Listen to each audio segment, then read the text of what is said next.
How much of that was putting in blitz stuff, and how much was that guys just? I don't know. I can't remember all those. I mean, but I know this. I like our first group. I thought we played really well today.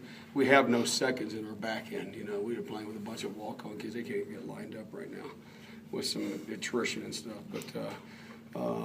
But yeah, you know, there's a reason. There's a depth chart. You can see that today. There's a difference in the drop-off in the first unit and the second unit. You know, across the board. And we just got to get those backup guys better because they're a play away from being the guy. So, but yeah, it was a good scrimmage. It was warm out there. I think it challenged our guys physically, but as much mentally too, because they got hot and got tired and that type of stuff. But yeah, I think the scrimmage. I mean, I know we kept points or whatever, but I think it was skewed. There could have been some sacks, some fumbles, some other things that go on with that too. That I think it could have been a factor, but I was pleased with our effort for the most part. I think once just watching it from outside looking in, getting ready to go to the next play. But I'll look at it here in just a few minutes. Canham and Maddie, I think, had 5.5 sacks Did they? together. Yeah. I mean, I take Ken's really playing well.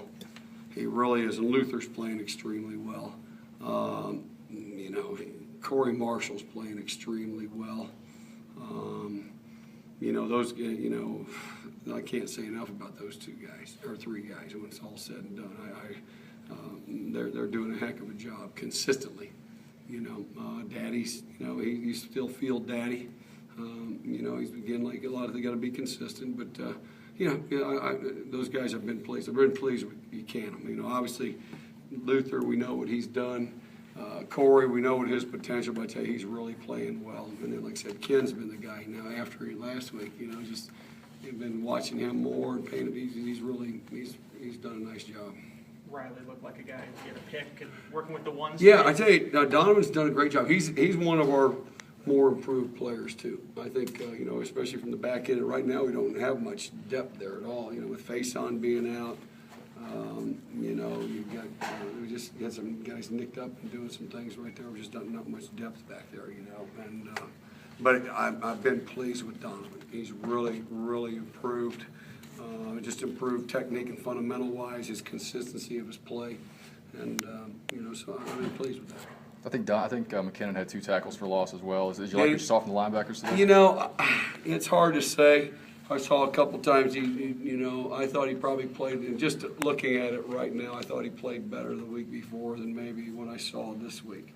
But that doesn't mean that I saw him do some things that don't want him to do too. So maybe that sticks out to me more so than.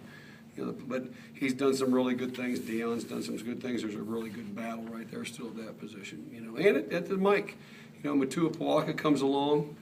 He still needs to, play with speed once we get 11 on 11. When it's a middle drill or some of those things, he's still. I mean, he's really plays fast and physical.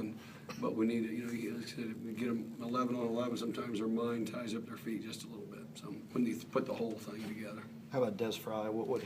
Has he taken advantage of this I opportunity? think so. I'd like to see Des to be a little bit more physical. Our safeties were involved with them, and in tackling and that type of stuff. And that's an area that he really needs to improve on. Is he needs to spend a lot of time in this weight room. I think that's going to be one of the big things we're going to challenge him with, and really buy into this thing. Because you got to be a physical player to play that position, because you're going to be asked to tackle a lot. So. Along those same lines.